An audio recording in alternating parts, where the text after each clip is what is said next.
ನಮಸ್ಕಾರ. ಇವತ್ತಿನ ವಿಷಯ ಬಹಳ ಪ್ರಾಮುಖ್ಯ.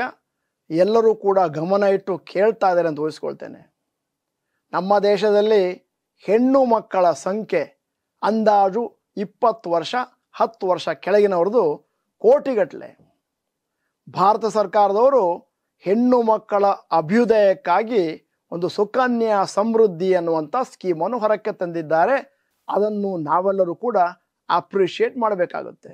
ಯಾಕಂತಂದರೆ ಅಂಕಿ ಅಂಶಗಳು ಏನು ಹೇಳ್ತಾವೆ ಅಂತಂದರೆ, ಯಾವ ಕುಟುಂಬದಲ್ಲಿ ತಾಯಿ ಎಜುಕೇಟೆಡ್ ಇರ್ತಾರೋ ಆವಾಗ ಇಡೀ ಕುಟುಂಬದ ಎಜುಕೇಷನ್ ಲೆವೆಲ್ ಮೇಲಕ್ಕೆ ಹೋಗುತ್ತೆ. ತಾಯಿಯ ಸಂಸ್ಕೃತಿ ಚೆನ್ನಾಗಿದೆ ಅಂತಂದರೆ ಕುಟುಂಬ ಕೂಡ ಒಂದು ಒಳ್ಳೆಯ ಕುಟುಂಬವಾಗಿ ಹೊರಹೊಮ್ಮುತ್ತೆ. ಮತ್ತು ಇನ್ನೂ ಒಂದು ವಿಚಾರ, ಹೆಂಗಸರಿಗೆ ದುಡ್ಡು ಕೊಟ್ಟರೆ ಅದರ ಉಪಯೋಗ ಇಡೀ ಕುಟುಂಬಕ್ಕಾಗುತ್ತೆ. ಭಾರತದ ಅಂಕಿ ಅಂಶಗಳನ್ನು ತಗೊಂಡ್ರೆ ಸುಕನ್ಯಾ ಸಮೃದ್ಧಿ ಸ್ಕೀಮ್ನಿಂದ ಬೆನಿಫಿಟ್ ಪಡೆಯೋರ ಸಂಖ್ಯೆ 2.5 crores. ಆದರೆ ಇವತ್ತು ನಾನು ಇನ್ನೊಂದು ಆಯಾಮವನ್ನು ನಿಮ್ಮ ಮುಂದೆ ಇಡ್ತಾ ಇದ್ದೇನೆ. ಭಾರತ ಸರ್ಕಾರ ಏನೋ ಒಂದು ಒಳ್ಳೆಯ ಕೆಲಸ ಮಾಡ್ತಾ ಇದೆ. ಹೆಣ್ಣು ಮಕ್ಕಳಿಗೆ ಎಜುಕೇಷನಿಗೆ ಒಂದಷ್ಟು ದುಡ್ಡನ್ನು ಹೊಂದಿಸಿ ಕೊಡಬೇಕು, ಹೈಯರ್ ಎಜುಕೇಷನಿಗೆ.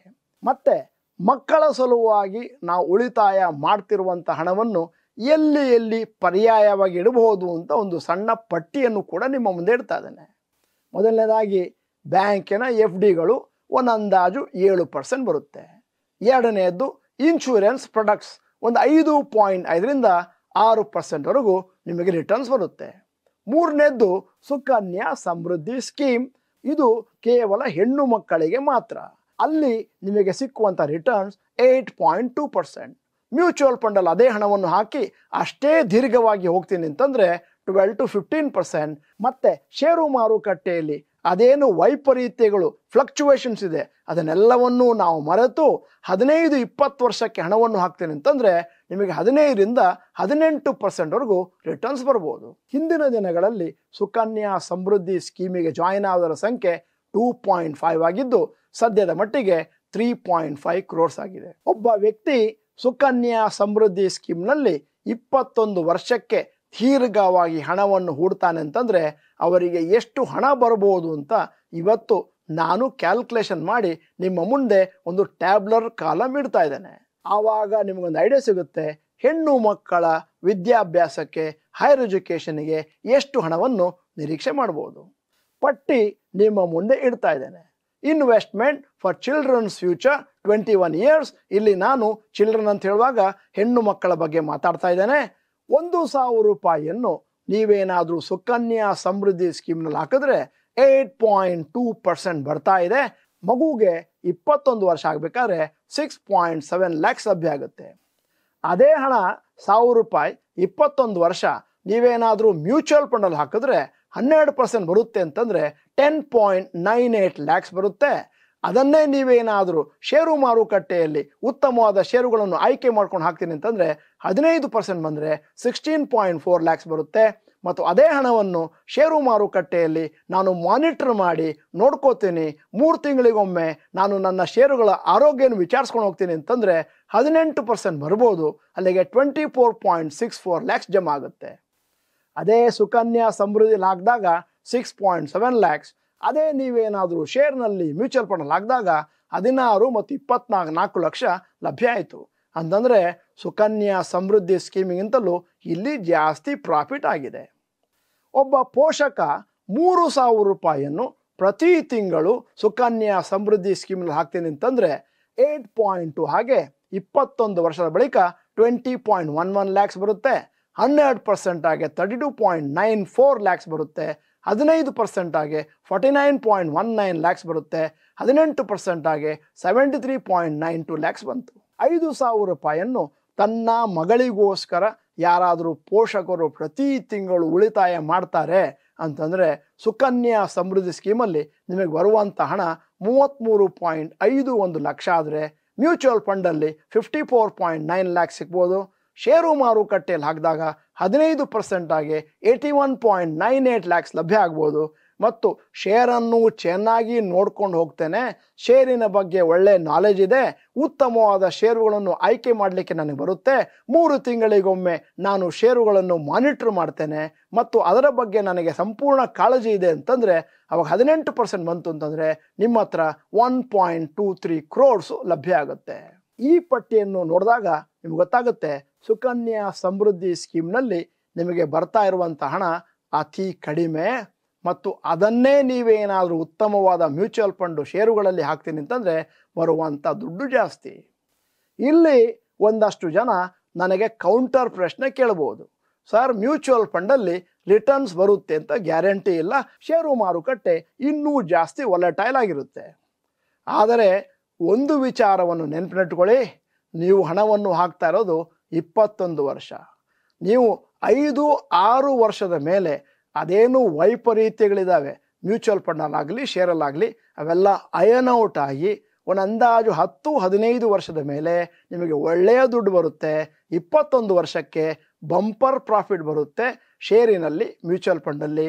ಮತ್ತು ಅದೇ ಹಣವನ್ನು ನೀವು ಸುಕನ್ಯಾ ಸಮೃದ್ಧಿಯಲ್ಲಿ ಕೂಡ ಹಾಕೋದು 21 ವರ್ಷ, ಅಲ್ಲಿ ಹಾಕುವ ಬದಲಾಗಿ ಇಲ್ಲಿ ಹಾಕ್ಬೋದು. ಇವತ್ತು ನಾನು ವಿಡಿಯೋ ಮಾಡಿದ ಮುಖ್ಯವಾದ ಉದ್ದೇಶ ಏನು ಅಂತಂದರೆ, ಬಹಳಷ್ಟು ಜನ ಯೋಚನೆ ಮಾಡ್ತಾ ಇರ್ಬೋದು, ಸುಕನ್ಯಾ ಸಮೃದ್ಧಿ ಸ್ಕೀಮ್ನಲ್ಲಿ ನಾನು ಹಣವನ್ನು ಹಾಕ್ಕೊಂಡು ಹೋಗ್ತೇನೆ, ಮುಂದಿನ ದಿನಗಳಲ್ಲಿ ನಮ್ಮ ಮನೆಯಲ್ಲಿರುವಂಥ ಹೆಣ್ಣು ಮಗುಗೆ ಒಂದು ಒಳ್ಳೆಯ ಹೈಯರ್ ಎಜುಕೇಷನ್ ಕೊಡ್ಬೋದು. ನೀವೇನಾದರೂ ಮುಂದಿನ ದಿನಗಳಲ್ಲಿ ಎಜುಕೇಷನಲ್ಲಿರುವಂತಹ ಹಣದ ಉಬ್ಬರ ಅಂದರೆ ಇನ್ಫ್ಲೇಷನ್ ಎಷ್ಟಿದೆ ಅಂತ ತಿಳ್ಕೊಂಡ್ರೆ ನಿಮಗನ್ಸುತ್ತೆ ಇದೇನು ಹಣವನ್ನು ನಾನು ಸುಕನ್ಯಾ ಸಮೃದ್ಧಿ ಸ್ಕೀಮ್ನಲ್ಲಿ ಹಾಕ್ತಾ ಇದ್ದೀನಿ ಅದು ಎಲ್ಲಿಗೂ ಸಾಕಾಗ್ಲಿಕ್ಕಿಲ್ಲ. ಉದಾಹರಣೆಗೆ ಸುಕನ್ಯಾ ಸಮೃದ್ಧಿ ಸ್ಕೀಮ್ನಲ್ಲಿ ಸರ್ಕಾರ ಕೊಡ್ತಿರುವಂಥ ಗ್ಯಾರಂಟಿಡ್ ಇನ್ಕಮ್ ಏನಿದೆ ಅದು ವರ್ಷ ಕಮ್ಮಿ ಆಗ್ತಾ ಇದೆ. 2015ರಲ್ಲಿ 9.2% ಇತ್ತು, ಈಗ 2024ರ ಲೆಕ್ಕ ತಗೊಂಡ್ರೆ 8.2% ಬಂದಿದೆ. ನನ್ನ ಹತ್ರ ಕೇಳಿದ್ರೆ ಮುಂದಿನ ದಿನಗಳಲ್ಲಿ ಇನ್ನಷ್ಟು ಕಮ್ಮಿ ಆಗುವಂಥ ಚಾನ್ಸಸ್ಸು ಇದೆ. ನೀವು ನಿಮ್ಮ ಮಕ್ಕಳ ಬಗೆಗೆ ಒಂದಷ್ಟು ಉಳಿತಾಯವನ್ನು ಮಾಡಬೇಕು ಅಂತಂದರೆ ಬಹಳ ಸಿಂಪಲ್ಲು. ನಿಮಗೆ ಟೇಕ್ ಹೋಮ್ ಸ್ಯಾಲರಿ ಏನಿದೆ ಅದರಲ್ಲಿ ಕನಿಷ್ಠ ಪಕ್ಷ 25-30% ಉಳಿತಾಯವನ್ನು ಮಾಡಬೇಕಾಗತ್ತೆ. ಉದಾಹರಣೆಗೆ ಇವತ್ತಿನ engineering college fees 1 lakh per annum ಅಂತ ಇಟ್ಕೊಳ್ಳೋಣ. ನಾನು ಮಾತಾಡ್ತಿರೋದು ಮೆರಿಟ್ ಸೀಟು, ಪ್ರೈವೇಟ್ ಸೀಟ್ ಅಲ್ಲ. 20 ವರ್ಷಗಳ ಬಳಿಕ 8% ಇನ್ಫ್ಲೇಷನ್ ಅಥವಾ ಹಣದುಬ್ಬರ ಪ್ರತಿ ವರ್ಷ ಇದೆ ಅಂತಂದರೆ ಅಲ್ಲಿಗೆ 1 ಲಕ್ಷ ಇವತ್ತಿದ್ದದ್ದು ಇವತ್ತಿಂದ 20 ವರ್ಷಗಳ ಬಳಿಕ 4.6 lakhs ಆಗುತ್ತೆ. ಮತ್ತು 4 ವರ್ಷದ ಇಂಜಿನಿಯರಿಂಗಿಗೆ 4.6 × 4 19 ಲಕ್ಷ ಖರ್ಚಾಗುತ್ತೆ. ಅದೇ ರೀತಿ ಫಾರಿನ್ ಎಜುಕೇಷನ್ ಬಗ್ಗೆ ಮಾತಾಡೋದಾದರೆ ಒಂದಾನೊಂದು ಕಾಲದಲ್ಲಿ ನಿಮ್ಮ ಹತ್ರ 25-30 ಲಕ್ಷ ಇದ್ದರೆ ನೀವು ಅಮೇರಿಕಾದಲ್ಲಿ MBA ಮಾಡ್ಬೋದಾಗಿತ್ತು. ಸದ್ಯದ ಮಟ್ಟಿಗೆ ಅಮೇರಿಕಾದಲ್ಲಿ MBA ಮಾಡ್ತೇನೆ, ಅಲ್ಲಿಯೇ 2 ವರ್ಷ ವಾಸವಾಗಿದ್ದು ಅಲ್ಲಿಯ ಖರ್ಚುಗಳನ್ನು ನಾನು ಪೂರೈಸಬೇಕು ಅಂತಂದರೆ ಬಹುಶಃ ಎಜುಕೇಷನ್ ಮತ್ತು ಲಿವಿಂಗ್ ಎಕ್ಸ್ಪೆನ್ಸಸ್ಸು ಸೇರಿಸಿ ಒಂದು ಅಂದಾಜು 60-70 ಲಕ್ಷ ಖರ್ಚು ಮಾಡಬೇಕಾಗುತ್ತೆ. ಮತ್ತು ನಿಮ್ಗೆ ಗೊತ್ತಿದೆ ಡಾಲರ್ನ ಬೆಲೆ ವರ್ಷ ಜಾಸ್ತಿ ಆಗ್ತಾ ಇದೆ, ರೂಪಿ ಕುಸಿತಾ ಇದೆ. ಅದರಿಂದಾಗಿ ಮುಂದಿನ ದಿನಗಳಲ್ಲಿ 5, 10, 15 ವರ್ಷಗಳ ಬಳಿಕ ನಿಮ್ಮ ಹೆಣ್ಣು ಮಗಳಿಗೆ ನೀವೇನಾದರೂ ಅಮೇರಿಕಕ್ಕೆ ಎಜುಕೇಷನಿಗೆ ಕಳಿಸ್ತೀನಿ ಅಂತಂದರೆ ಬಹುಶಃ 1-2 ಕೋಟಿವರೆಗೂ ಖರ್ಚು ಮಾಡಬೇಕಾಗ್ಬೋದು.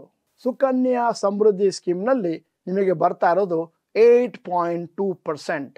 ಅದರಂತೆ ಬಂದರೆ ಮುಂದಿನ ದಿನಗಳಲ್ಲಿ ಬಹುಶಃ ನೀವು ನಿಮ್ಮ ಹೆಣ್ಣು ಮಗಳಿಗೆ ಎಜುಕೇಷನ್ ಕೊಡಲಿಕ್ಕೆ ಕಷ್ಟ ಆಗ್ಬೋದು.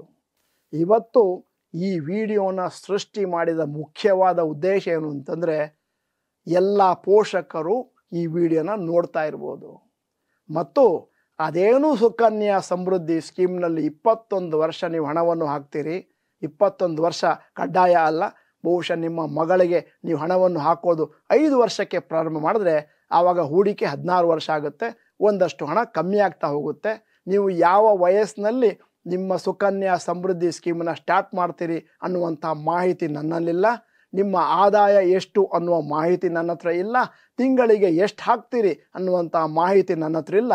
ಆದರೂ ಕೂಡ ನಿಮ್ಮ ಮುಂದೆ ಒಂದು ಟ್ಯಾಬ್ಲರ್ ಕಾಲಮ್ ಇಡ್ತಾ ಇದ್ದೇನೆ, ಅದನ್ನು ನೋಡಿಕೊಂಡು ಅಂದಾಜಾಗಿ ಊಹಿಸ್ಬೋದು.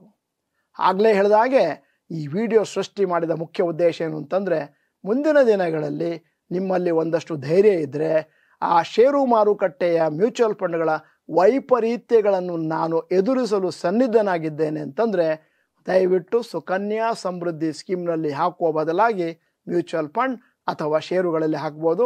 ಷೇರುಗಳಲ್ಲಿ ಕಷ್ಟ ಅಂತಂದರೆ ಮ್ಯೂಚುವಲ್ ಫಂಡ್ಗಳಲ್ಲಿ, ಈಕ್ವಿಟಿ ಮ್ಯೂಚುವಲ್ ಫಂಡ್ಗಳಲ್ಲಿ ಹಣವನ್ನು ಹಾಕ್ಕೊಂಡು ಹೋಗ್ಬೋದು.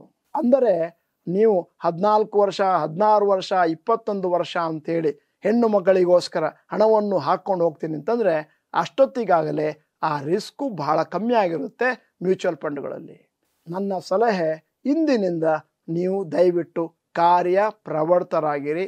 ಕೇವಲ ಈ ವಿಡಿಯೋನ ಕೇಳಿಸ್ಕೊಂಡ್ರೆ ಸಾಕಾಗೋದಿಲ್ಲ. ಕನಿಷ್ಠ ಪಕ್ಷ 3 ಸತಿ ಕೇಳಿ, ನೋಟ್ಸ್ ಮಾಡ್ಕೊಳ್ಳಿ. ಮತ್ತು ನಿಮ್ಮ ಬಂಧು ಬಾಂಧವರಲ್ಲಿ, ಸ್ನೇಹಿತರ ಮನೆಯಲ್ಲಿ ಹೆಣ್ಣು ಮಗಳು ಹುಟ್ಟಿದೆ ಅಂತಂದರೆ ದಯವಿಟ್ಟು ಈ ವಿಡಿಯೋನ ಫಾರ್ವರ್ಡ್ ಮಾಡೋದನ್ನು ಮರಿಬೇಡಿ. ಮುಂದಿನ ದಿನಗಳಲ್ಲಿ ಅವರೇನಾದರೂ ಜಾಸ್ತಿ ಹಣವನ್ನು ಸಂಗ್ರಹಣೆ ಮಾಡಿ ಆ ಮಗಳಿಗೆ ಒಳ್ಳೆಯ ಎಜುಕೇಷನ್ ಕೊಟ್ಟರೆ ಪುಣ್ಯ ನಿಮಗೆ ಸಿಗುತ್ತೆ ಮತ್ತು ಅದರಿಂದಾಗಿ ನಮ್ಮ ದೇಶ ಕೂಡ ಒಂದಷ್ಟು ಸುಭದ್ರವಾಗ್ಬೋದು ಮತ್ತು ಮುಂದಿನ ದಿನಗಳಲ್ಲಿ ಜಾಸ್ತಿ ಪ್ರಾಸ್ಪರಸ್ ಆಗ್ಬೋದು. ಆಗಲೇ ಹೇಳಿದಾಗೆ ಹೆಣ್ಣು ಮಕ್ಕಳಿಗೆ ಎಜುಕೇಷನ್ ಕೊಡೋದು ಬಹಳ ಇಂಪಾರ್ಟೆಂಟ್. ಇಡೀ ಕುಟುಂಬಕ್ಕೆ ಅದರಿಂದ ದೊಡ್ಡ ಮಟ್ಟಿನ ಉಪಯೋಗ ಆಗುತ್ತೆ. ಸ್ನೇಹಿತರೆ, ವಿಡಿಯೋದ ಕೊನೆಯಲ್ಲಿ ಬೇಕಂತ ಉದ್ದೇಶಪೂರ್ವಕವಾಗಿ ಒಂದು ಪ್ರಶ್ನೆ ಕೇಳ್ತಾ ಇದ್ದೇನೆ. ನಿಮ್ಮ ಮನೆಯಲ್ಲಿ 5 ವರ್ಷದ ಕೆಳಗಿನ ಹೆಣ್ಣು ಮಕ್ಕಳಿದ್ರೆ ದಯವಿಟ್ಟು ಈ ವಿಡಿಯೋನ 3 ಸತಿ ನೋಡಿ ಉಪಯೋಗವನ್ನು ಪಡೀರಿ ಮತ್ತು ಚಾಟ್ ಬಾಕ್ಸ್ನಲ್ಲಿ ಮಗು ನಮ್ಮ ಮನೆಯಲ್ಲಿ ಇದೆ ಅಂತ ತಿಳಿಸಿ. ಅಲ್ಲದೆ ದಯವಿಟ್ಟು ಒಂದಷ್ಟು ಪಾಸಿಟಿವ್ ಕಮೆಂಟ್ಗಳನ್ನು ಹಾಕಿದ್ರೆ, ಒಂದಷ್ಟು ಪ್ರಶ್ನೆಗಳನ್ನು ಕೇಳಿದ್ರೆ ಮುಂದಿನ ದಿನಗಳಲ್ಲಿ ಕರ್ನಾಟಕ ಟಿವಿಯವರು ಬಹುಶಃ ಇನ್ನೊಮ್ಮೆ ನನ್ನನ್ನು ಕರೆಸ್ಬೋದು ಪ್ರಶ್ನೆಗಳಿಗೆ ಉತ್ತರ ಕೊಡುವ ಸೆಷನ್ಗೋಸ್ಕರ. ಮತ್ತೆ ವಿಡಿಯೋನ ಸಂಪೂರ್ಣವಾಗಿ ನೋಡಿದ್ದಕ್ಕೆ ಧನ್ಯವಾದಗಳು. ನಮಸ್ಕಾರ.